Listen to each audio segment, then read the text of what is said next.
Hi, my name's Megan, and I'm putting together this tutorial on playing Harry Potter Hogwarts Battle Cooperative Deck-Building Game.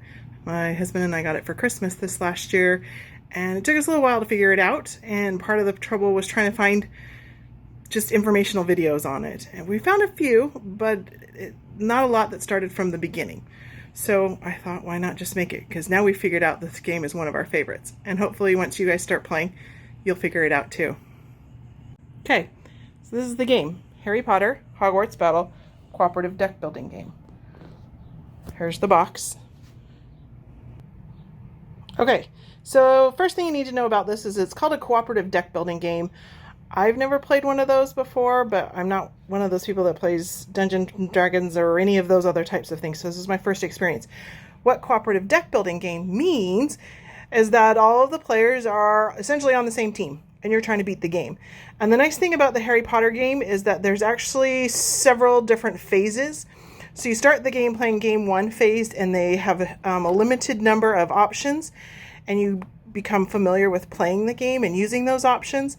And then as you become more familiar with it, new components are added to make the game more difficult, which is really nice because we played this for a little while and then we quickly went through 2 and then we stopped at 3 and stalled out there for a couple of weeks till we figured out how to use all the new elements, and then we were able to move on.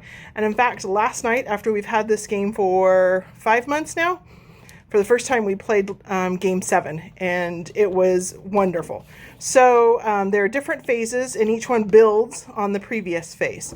So if you're just learning, don't feel like you need to jump to game 7. In fact, don't, because you'll need to learn skills and understand elements and spells and villains, and you'll need that understanding coming from game 1, 2, and 3, and so it builds upon itself. But all this is in one box, okay?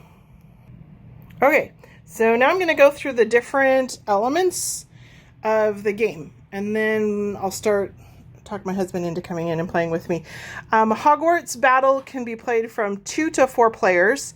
It does get a little bit more challenging when there's 4, but that could be the fun element as well. So let me just introduce you to the components of it. First, there are character cards. There are only 4 characters in this game, and of course, it's Harry, Neville, Hermione, and Ron. And each of the characters has a speciality, something that they do, an ability, and each one is different.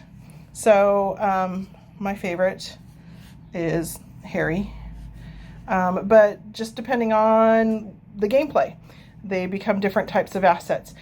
These are the characters for game 3, and you can always tell which game level. In the upper right corner of all of the assets, they'll have a gameplay level, because as the game becomes more difficult, new cards are added. So like I said, last night was 7. My husband and I just started. So we always play Harry and Neville. Those are game level 7, Harry and Neville. So they just have more intense abilities, and the cards are really cool. So this is level 3 characters, and level 1 characters, the same characters, their abilities are a little bit different, and you'll need those abilities during the gameplay. So these are the 4 character cards. You pick which character you want, and you add it to your game board. So this is the individual game board each character gets. It has your life. This is your health, essentially. So you start with 10 health. This is one of the little game chips that helps you to track your health. And then you have a spot for attacks and a spot for your influences. The card is cut in such a way that you can put 2 cards up on top. We always put our character card, and until the level that you get, what do we call these? Until you get the proficiency cards, this is just an order of play card.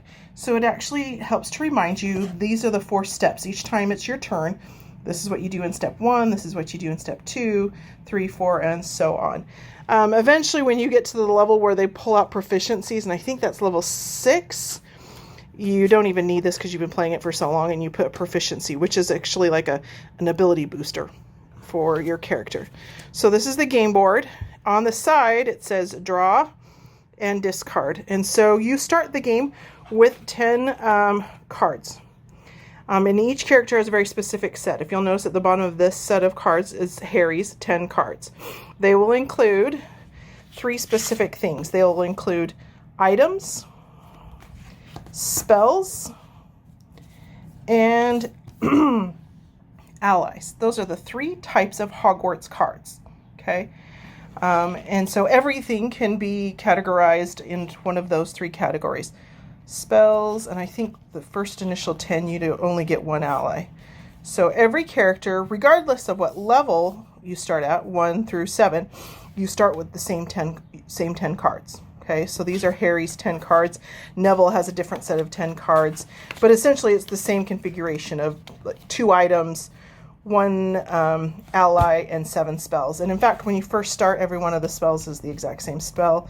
It's all the Alohomora spell. Okay, so that's what you have to start the game. You have your draw pile. You'll flip it over.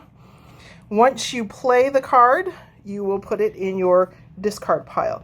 And you have to keep them separate because there are some actions that will say you're allowed to look through your discard pile and find an item and play the item a second time. So you do have to keep them separate. Okay, so we've gone through everything on your board. These are tokens that represent attacks. And these are tokens that represent, they call them influences. It's essentially like money. And spells are attached to influences. And you use influences to purchase additional spells, allies, and items. So that's like the currency of the game. So those are called influences. All right, so now we have the game board, and it's a fantastic game board. They did a great job with it. You can see the shadow spots of where you're supposed to put your different cards. So I'll work just from left to right and talk to you about the different spots. So up in the corner of Harry Potter Hogwarts Battle are locations. And essentially the locations will determine whether or not you win or lose this game. That and the villains. So starting, I think in Phase 1, I can't remember if there's only 1 location or it starts with 3, but this is level 3 and there's 3 locations. What happens is if you lose a location, meaning it falls to all the dark marks, you move to the next location. And then if this falls to all the dark marks, you go down to the 3rd one. And as soon as the 3rd one gets covered with all of the dark marks, you've lost the game. Okay, so your goal is to keep those dark marks from appearing on the individual locations. And it'll tell you there's 1 of 3, then it goes to 2 of 3. So there's a very specific order because each location tells you what to do at the start. So to start your turn, when you are in this location and it's clean and it's okay, it hasn't fallen yet, each turn reveal 1 dark art event, and I'll talk about those in a minute. If you fail or one of the cards says a dark mark appears on your location or add 1 to the location, you're given a series of these little metal tokens that represent the dark marks. So you'll cover it up. And then again, as the gameplay goes, you remove or add dark marks to the location. So that's what that is. Okay, how that happens are these cards here. These are called the Dark Art Event cards. And again, these change based on what game level you're at. So what they are is it tells you some sort of activity or event that occurred. So this event's called Hand of Glory. That means the active hero, or the person whose turn it is, loses 1 heart. And this one also says you have to add 1 to the location. So we put it over here. Once your turn, you'd have to resolve this, meaning you'd have to come over here, lose 1 from your health, and then you'd have to come back here and add 1 of the dark marks to the location. And that has what you call resolved that card. Then it would be the next person's turn, because on this level, you only have to reveal 1 dark art event. However, if the Hogwarts Express location were to fall and be covered with all of the dark marks, the next location says each turn you have to reveal 2 of those. So each time you start your turn, you'd have to do 2. This one's Expulso. Active hero then loses 2 hearts. Okay. So we'll talk later about what happens to your health when it goes away. So that's the locations, the dark marks, and then the dark art event cards. Okay. The other thing that you have to beat or compete with to win this game are the villains, of course. At level 3, which is what these cards represent, what the heroes active and other heroes represented as 3rd level, you only have to have 2 villains exposed at a time. But if you'll notice in future gameplays, you're going to have to actively fight against 3 villains at the same time. Okay, so this is a stack of villains. Basilisk, Lucius Malfoy, Crabbe and Goyle. Each one of these villains, of course, has essentially an attack. So this one says, for each ally in your hand, the active hero can either lose 2 hearts or choose a card to discard. So every time you do your turn, you resolve your Dark Arts event, and then you start methodically working through each one of the villains, and you resolve them. So you would have to do that, and then you come to Lucius, and Lucius says each time a dark mark is added to the location, you remove 1 attack from all villains. So if you happen to have 2 or 3 attacks here and 1 attack here, when you come to this, and if you had to add a mark up here, you'd have to remove 1 of the attacks. Now the attacks, you know how many attacks it takes to kill a villain by the hearts in the corner. So it'll take 7 attacks to kill off Lucius and 6 attacks to kill off Tom Riddle. Once they're killed off, you get the reward at the bottom. So all heroes will gain 1 influence, 1 of the coins, and then you'll get to remove 1 of the dark marks from the location. And then he's dead, and we flip him over and put him in the discard pile. And then at the start of the next turn, a new villain is revealed. That's how we play, is that you kill them off during your turn, and it's not until the next turn starts that the new villain comes out. And that's just a Marone family rule. I think that's how we're interpreting it. Some of these rules are just a matter of family interpretation. Okay, so that's the villains, and then these are the attack spots where you put the attacks so that you can track them. I don't know what the official word is, but that's how we track attacks. So if a card says it's 2 attacks, then that's where you put the 2 attacks. Okay. All right, so over here are the Hogwarts cards. This is actually a stack of all 7 games Hogwarts cards because I didn't want to separate them just to get the first 3. But the Hogwarts cards are all of the items, spells, and allies. And you can tell the difference because items are always yellow. Oh, that's a good one. Spells are always red. And you're going to see not a lot of variety here. Hey, and our favorite ally. And allies are always blue. So during each one of these gives you an indication on the card what that card can do. Like this is an item, a Quidditch gear. When you play it, you gain 1 attack and you get 1 heart. Here's Dumbledore as an ally. When you play him, everybody, not just the person whose turn it is, gets a heart, or it gets, 1 heart, 1 influence, 1 attack, and they get to draw a card. The Deluminator, you get to remove 2 dark marks from the location. So at the end of your turn, this is the last step. That's number 4. Whatever influences you've gathered during your turn, you use them to purchase one of the Hogwarts cards. So in this case, if I had, 6? I had 6 influences. I'd come over here, and I'd look in the corner to see how much each one of these cost. So, and also based on what I was looking for or whatever. So with 6 influences, I could buy these 2, or I could get the Deluminator.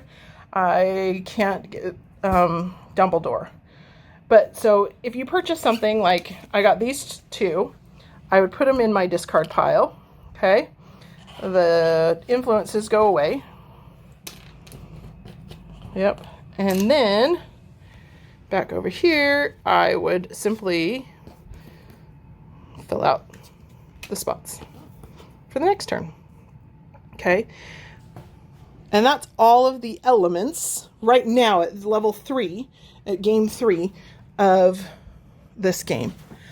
So just another point, things that we learned that we needed to know at the beginning. Influences and attacks don't carry over. So at the end of your turn, you have to spend all of the influences you have. And if you don't have enough to buy something, oh well. So if everything over in the Hogwarts card section is 6 influences or more, which has happened a lot, and all you have is 4 influences, oh well, you lose 4 influences and you can't buy anything. Okay. And we don't, the way we play, again, probably Maroon family rules, maybe somebody else does it differently. If you collect any attacks during your turn or somebody else's turn, because sometimes your teammate will pull a card that says everybody gets 2 attacks. And so if it's not your turn, you don't get to play them, you just store them. But by the end of your turn, you have to have played them. Both banks have to be empty at the end of your turn. Okay. So after you've used up your cards and you put them in the discard pile, you just have to keep shuffling and then putting them back in the draw pile. That's how it works. And then as you buy more cards, it fills up your draw pile and you'll have more resources. Okay, so I think that's all of the elements. And then I will see if I can get my husband to come and play with me so you can see a gameplay. Thanks.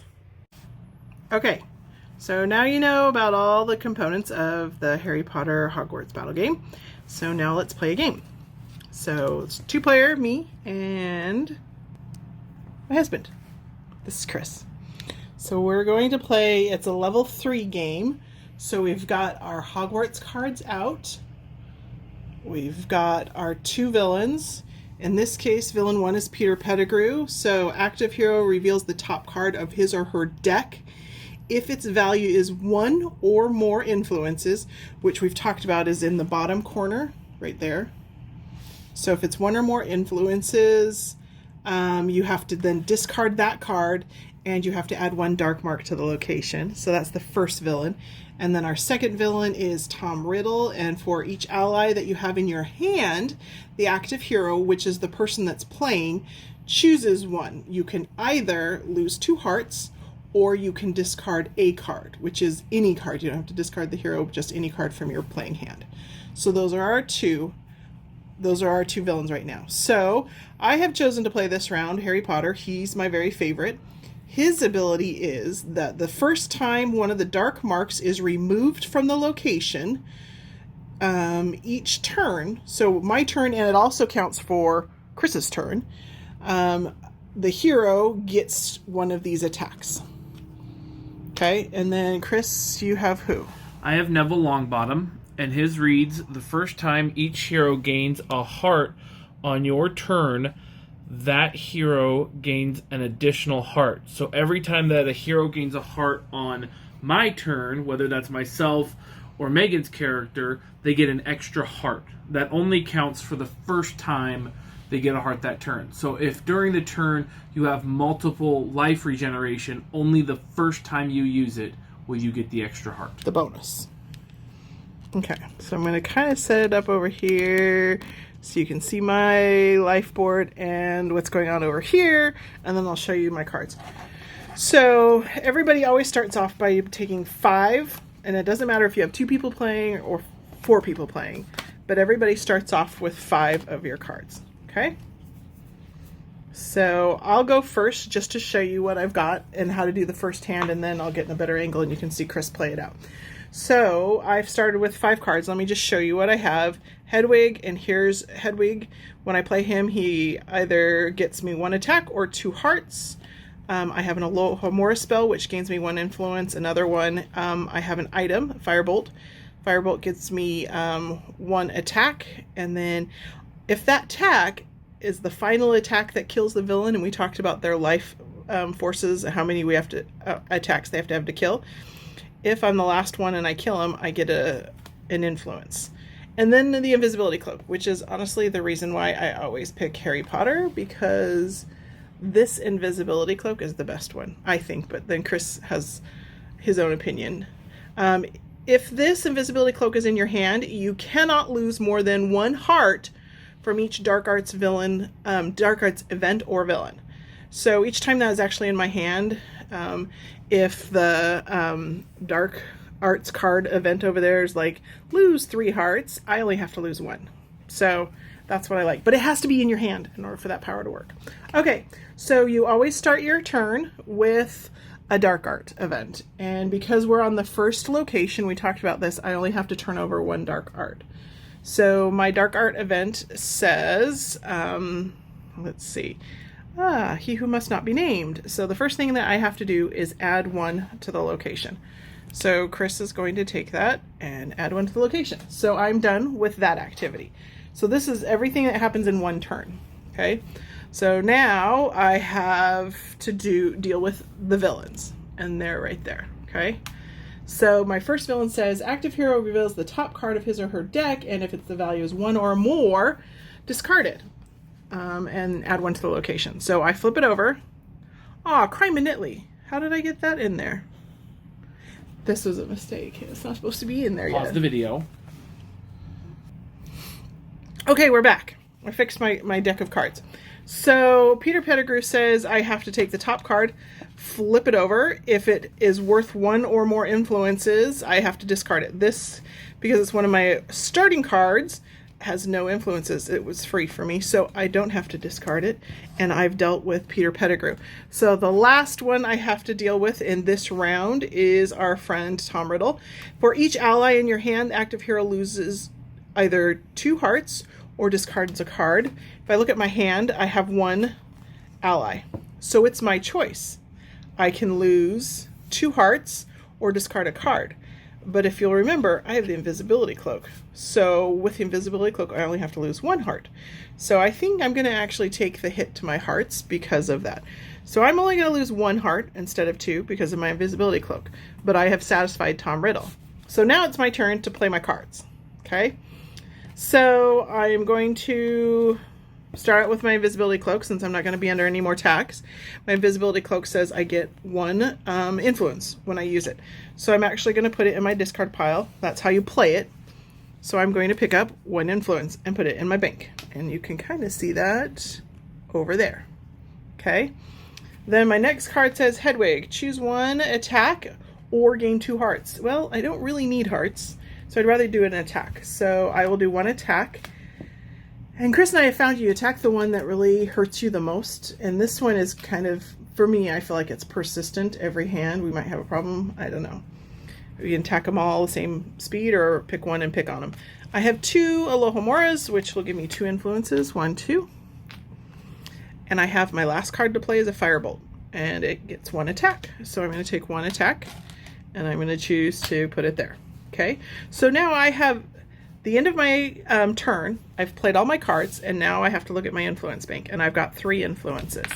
So I can choose then over here which one of these cards to purchase, but I only have 3 influences. So my choices are limited to Quidditch Gear, because that's worth 3, Wingardium Leviosa, which is 2, Essence of Dittany, which is 2, and Polyjuice Potion, which is 3.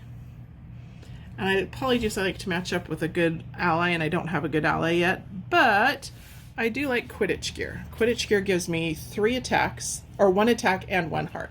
So I'm going to take it, and once you purchase it, you put it in your discard pile. And Chris replaced that with a new one, so it's a new spell there. And so once you've actually played out, then you're done for your turn, and that's all done. So I can put my influences back in the bank, and now it's Chris's turn. Okay, so I'll start with a Dark Arts event, and my Dark Arts event is Expulso. Active hero loses 2 hearts. So I complete that. I lose 2 hearts from my character. The Peter Pettigrew card requires me to show my top card to see if it has more than 1 influence. It does not, so I do not have to add a Death Eater to the location. Tom Riddle card requires that if I have an ally, I lose 2 life or discard a card. I don't have an ally. One of the things about this game is that because it's competitive against the board and not each other, table talk of discussing who has what cards is totally acceptable and encouraged, so that way you can plan your best strategy around defeating the villains. Mm-hmm. I have in my hand 4 Alohomora cards, which gives me 4 influences. So I'll take that out of the bank and put it on my character card. And then I have 1 item, which is the Mandrake. The Mandrake gives me 1 attack, or any 1 hero gains 2 life. So if Megan was down with life, I could provide that to her and know that with my Neville Longbottom ability, she would actually gain 3 life on that turn. I'm choosing not to do that, and I'm going to use this card to attack Peter Pettigrew again. Now that I've played all my cards, I use my influence chips, and with 4 of them, I can purchase something from the Hogwarts card. What's nice is there's an Essence of Dittany, which gives you 2 life, and there's a Wingardium Leviosa, which gives you 1 influence, and when you purchase items after you've played this card, they go to the top of your deck and not to your discard pile. Or I can choose the Polyjuice Potion, but since we're so early on in the game and we don't have any real allies, I'm going to go ahead and pick these 2 cards to total 4 influences and add them to my discard pile.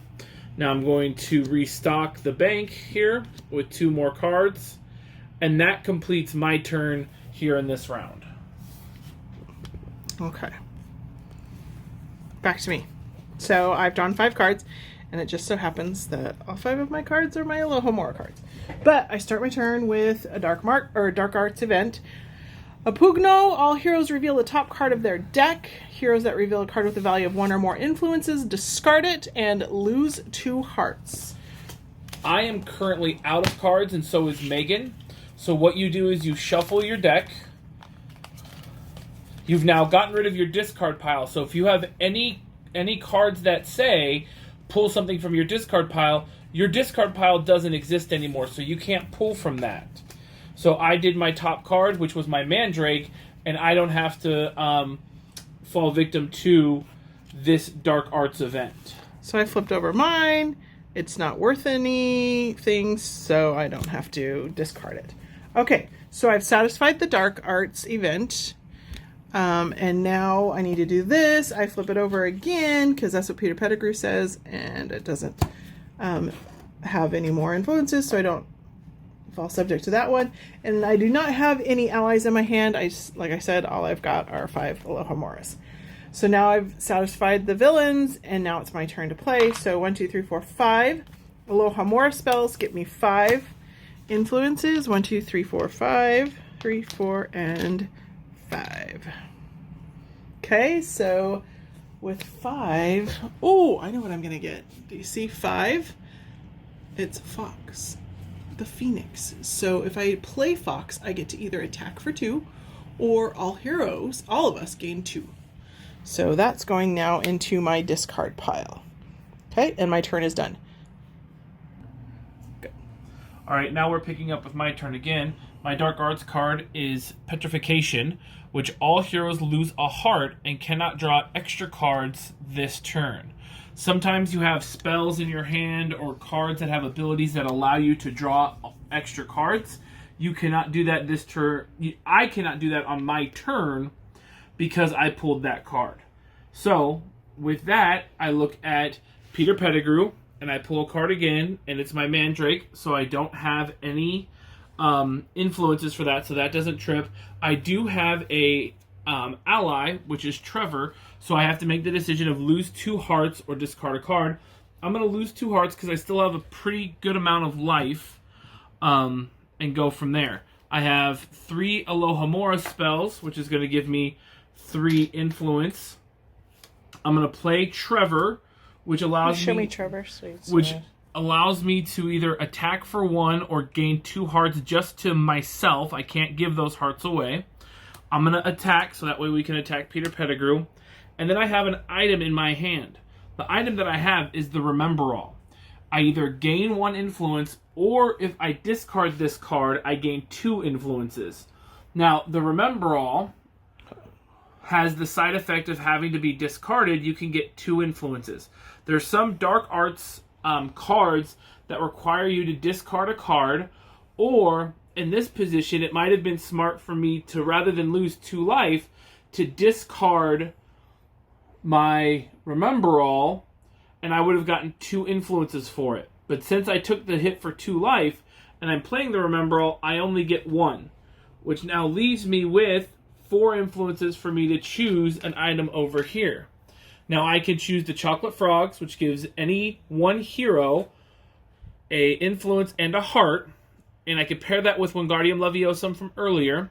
I could pick the Polyjuice Potion, but I haven't increased an ally, so it's not really a good pick for me. Or I could pick the Crystal Ball.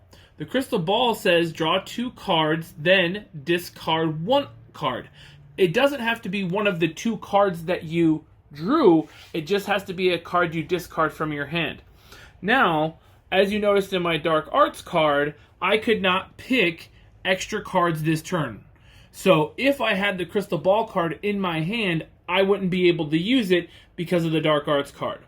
What I am going to do is I'm going to take, again, the 2 cards to add to my repertoire. Once I refill the bank here, that will be the conclusion of my turn. Oh, there's the numbers 2001. And Incendio is one of my favorite spells. Okay, so now it's my turn. Okay, so I've just finished playing 4 of my 5 cards. My last card is actually a Firebolt, and so this one says gain 1 attack, and if you defeat the villain, you get an extra influence. So I'm going to play it, and I'm going to use my last attack to kill off Peter Pettigrew. So Pettigrew is at a 7, so we have 6 attacks already, so that's a 7, so he's dead. It says if my last attack or this attack was used to kill him, I get an extra influence. So I'm going to throw an influence in my bank. But now Peter Pettigrew is dead. So we've determined, and this again is kind of house rules, that as soon as a bad guy dies, he dies. Like, we take care of it and we give ourselves the reward. So he's dead. And when he dies, let's see. Yeah. When he dies, we get this. So all heroes may search their discard pile, and Chris is going to show you. You search your discard pile, and it says right here for a spell, and you get to put it in your hand, as well as removing one from the location. So Chris just went through his discard pile, and did you find a spell? I did. I picked the Wingardium Leviosa spell. So, and then you put that in his hand so that when it's his turn to play, he'll actually start playing with 6 cards. And then we removed one of the locations. So, so my turn's not totally done. So he's dead. And because we removed one of the dark marks from the location, that triggers Harry Potter's ability. Because it was the first time this round, meaning my turn, the dark mark was removed from the location. So each turn, when that happens, the hero gains an attack. So now I'm going to apply that attack to our last villain this round. So that is done with those activities, and then I conclude my turn by spending my 3 influences, and well, it's either Polyjuice or I'll take the Crystal Ball because I do like getting extra cards. So that goes in my discard pile. Chris filled in the spot with the Golden Snitch. Okay, so that completes my turn. And then what we do is to start the new turn, we flip over the new bad guy. So now that's a sign that it's Chris's turn. Okay. So we're moving along, and this card came out. Again, this is game 3, level 3. And this Petrificus Totalis is a new game, or a new card that requires some new elements. And we haven't talked about that. And Chris will tell you about Petrificus Totalis. So the Petrificus Totalis card gives you 1 attack, and you can choose a villain until the start of your next turn. That villain's ability does not trigger. So when you play Petrificus Totalis, you get this emblem, which is provided in the game, and you set it on top of the villain that you want to stop. Now, for the remainder of my turn, all of Megan's turn, and then the start of my turn to where I get to start playing cards again, Crab and Goyle, they are not, I don't have to do their villain ability. So that's good when you get into some higher level cards that maybe stop you from regaining life, or some cards that Dementors will require you to lose life every turn that you start, or even towards the end of some of the later rounds with Lord Voldemort, you can inhibit his ability to give you a better chance at beating the game. So this is a good card that Megan and I like to use, to that way we can fight off villains in a faster pace. Yeah, just like the spell does, it petrifies them so they're not allowed to hurt you. Okay. So what just happened? So I drew a Dark Arts event, which was called Hand of Glory. So I lose 1 heart from the Hand of Glory, which puts me at 3 life. We put 1 here in the location. Draco Malfoy's villain card says every time you add a dark mark to the location, you lose 2 life. So I lost 2 more life. And now the other card is the Dementor, which is lose 2 life, which puts me in stun. Now, stun is listed down here at the bottom of your play card. It says, discard all tokens and half the cards in your hand, add 1 to the location, reset your health at the end of the turn. So I stay in stun, I add another 1 to the location. Now that would trigger Draco Malfoy again, but it doesn't matter because I'm staying in stun till the end of the turn. I go through my hand and pick out the cards. I have 5, so I'm going to get rid of 2. The 2 that I'm going to get rid of is an Alohomora. Oh, and I had Essence of Dittany, which will give me 2 life, but it's useless now because I'm in the stun area. Now that leaves me 3 cards to play. I play my 1 Alohomora. I play my 1 Trevor, and I'm going to attack Draco Malfoy. And then I have a Nimbus 2001, which is gain 2 attacks, and if I defeat a villain, I gain 2 influences. So I'm going to use 1 of them to attack the Dementor and 1 to attack Draco Malfoy. This is going to destroy the Dementor. All heroes gain 2, but I'm still in stun, so I gain 0. So Megan will gain 2, but that also hits my ability because the first time each hero gains a heart on my turn, and since we're still in my turn, you get an additional heart. So Megan would get 3 hearts. We also then get to remove 1 from the location, which triggers Harry's ability, which is the first time during a turn that someone removes one from the location, they get an attack. I have the attack, I attack Draco. We pull off the attacks from the board. The Dementor goes away. And I have 3 influences to go over to the store and purchase this spell. This spell will allow me to either gain 2 influences or draw a card. It's called Reparo. We pull out a new card from the bank, and we bring out a new villain, and that is the Basilisk, which heroes cannot draw extra cards while the Basilisk is out. This would be a good villain to use the Petrificus Totalis on, to stop its special ability to be able to keep drawing cards, especially since I just picked a spell that says one of its abilities is to draw a card. And that ends my turn, and I will turn it over to Megan for the next turn. No, you forgot to do one more thing. I need to move... Oh, I'm sorry. I need to move my heart back to 10, and now that ends my turn. Okay, so we're pretty much down to the very last villain of the game. And we've killed off all the other villains. Lucius Malfoy is left. His bad guy villain ability is each time a dark mark is added to the location, we get to remove, or he gets to remove 1 of the attacks from all the villains. Fortunately, he's the last one, so we just have to kill him off. There's Chris. Okay, so we're just going to film the last part. So I start my round, 5. I've got 2 objects and 2 items, 1 ally, and 2 spells. So I'm going to start by pulling my Dark Arts card, which is Tarantellegra. Active hero loses 1 and cannot assign more than 1 attack to each villain this turn. Unfortunately, there's only 1 villain. So I'm going to start by losing 1 heart.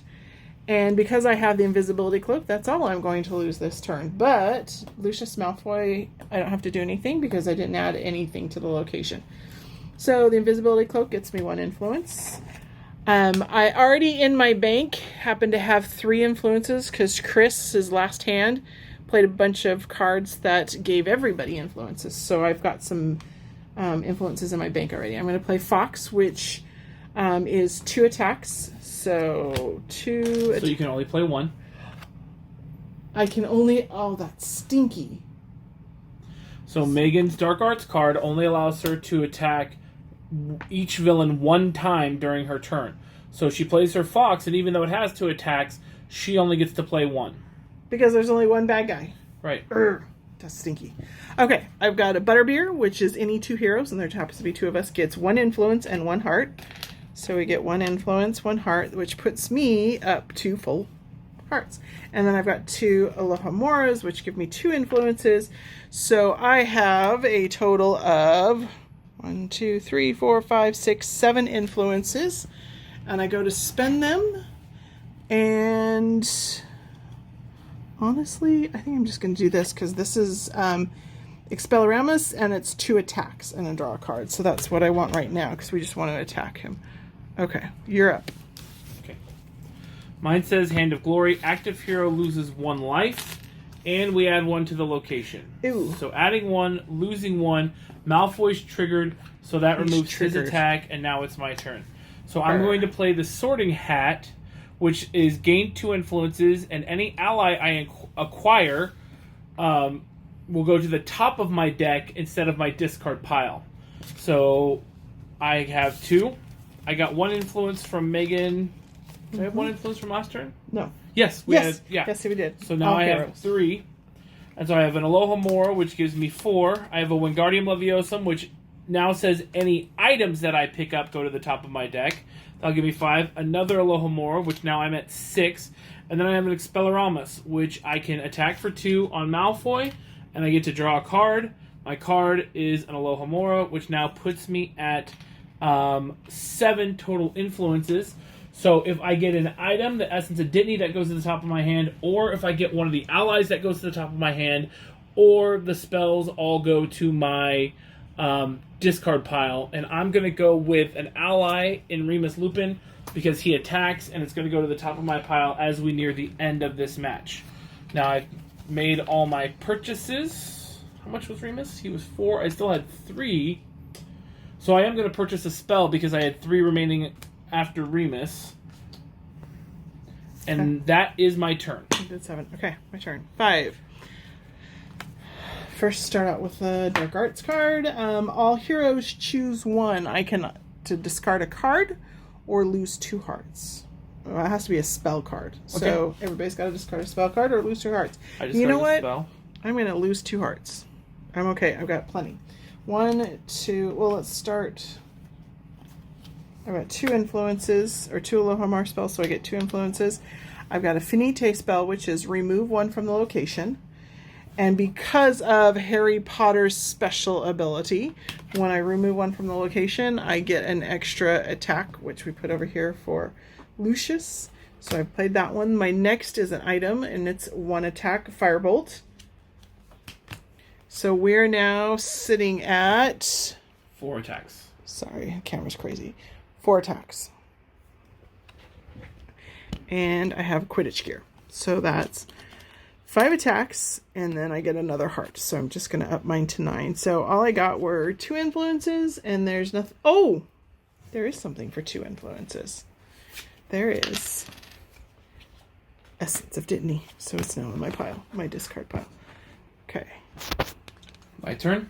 Yes. Mine says, he who must not be named, add 1 to the location. Because we added 1 to the location, Malfoy loses 1 attack, which brings him back down to 4. I had to discard a spell off of Megan's turn, so that left me with 4 cards. So the first card I'm going to play is Arthur Weasley, which gives all heroes 2 influences. Yes. I then have a... Yes, I have a Nimbus 2002, which is going to give me 2 attacks on Malfoy. And then, actually, yes. And then I have Remus Lupin, which gives everybody 3 hearts. Actually, 4 hearts, because it's Remus Lupin, and 1 attack. And then I have the Polyjuice Potion, which we got earlier, which duplicates any ally that you've already played. So again, we get another 3 hearts and 1 more attack. Which ally are you playing? Remus Lupin again. Okay. The second time. And now Malfoy is dead. A little overkill. He got 1 more than he needed, but I wanted to play that card. And that's the end, and we have achieved victory here in round 3 of Harry Potter, A Hogwarts Battle. Thank you for playing with us.